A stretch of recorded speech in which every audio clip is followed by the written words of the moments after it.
kita ngeluh ya, dengan kesibukan yang begitu padat, kita ngeluh, ya Allah kapan saya istirahat? Padahal ternyata di dalam Al-Quran Allah itu sibuk. Kulla yaumin huwa fi sya'nin. Setiap hari Allah itu dalam kesibukan. Apa Ustadz kesibukannya Allah? Dalam beberapa riwayat disebutkan Allah sibuk menebarkan rahmat, Allah sibuk mengampuni hamba-hambanya yang meminta ampunan. Nah kita jadilah orang sibuk, jadilah orang produktif dengan kesibukan kita. Ya, ketika ditanya sibuk capek Ustadz, iya. Namanya sibuk itu capek, dan memang namanya hidup itu capek. Tapi jadilah orang capek dan bahagia dengan rasa capek itu. Kadang-kadang, mohon maaf, kita tidak punya kesibukan, nganggur gitu. Tanya orang yang nganggur, capek gak? Capek juga yang nganggur itu ternyata. Ustadz saya udah capek jadi pengangguran. Oh berarti pengangguran itu capek. Ya.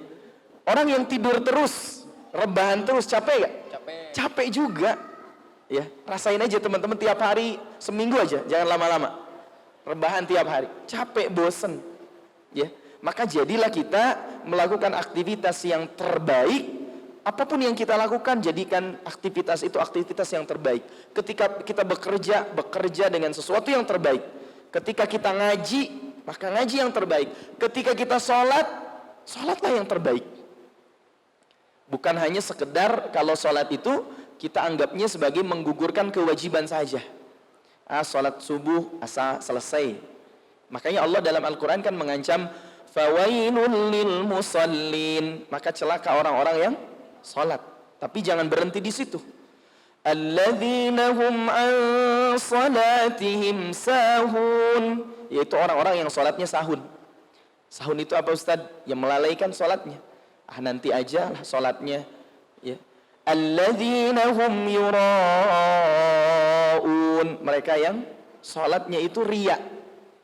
Jadi sholat aja itu luar biasa, ada aturannya, ada rulesnya. Agar kita mendapatkan yang terbaik, salah satu cara agar amalan kita diterima oleh Allah adalah dengan cara melakukan yang terbaik. Itulah yang disebut dalam hadis Nabi sebagai ihsan. Ihsan itu memperhatikan bukan hanya kuantitas amal, tapi juga kualitas amal. Dalam Al-Quran, dalam surah Tabarok, ayat kedua, ya, Allah menyampaikan tujuan Allah menciptakan kehidupan dan kematian itu, ya. A'udzu billahi minasy syaithanir rajim.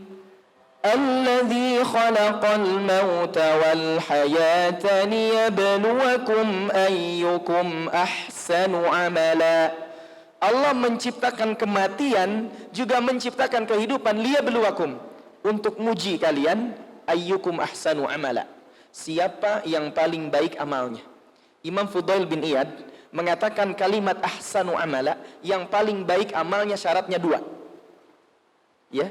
Satu, orang yang paling ikhlas dalam beramal.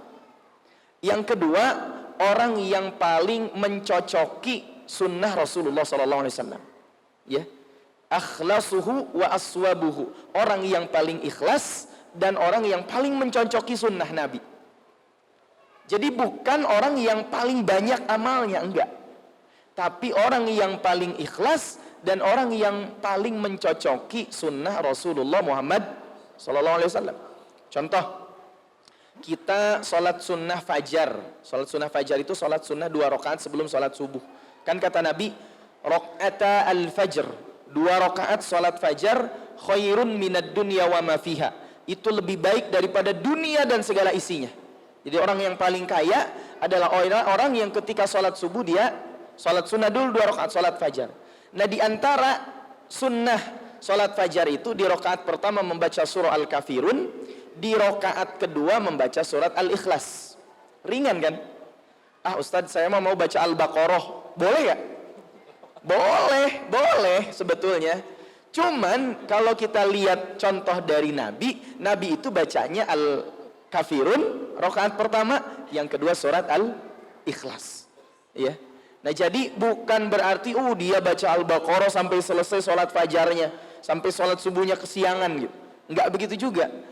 ya, tapi dia baca Al-Kafirun di ayat pertama dan baca Al-Ikhlas. Maka yang disebut dengan ahsanu amala, kata Imam Fudail bin Iyad, adalah mereka yang akhlasuhu, orang yang paling ikhlas, wa aswabuhu, dan orang yang paling tepat dalam beramal, orang yang paling mencocoki sunnah Rasulullah Muhammad sallallahu alaihi wasallam.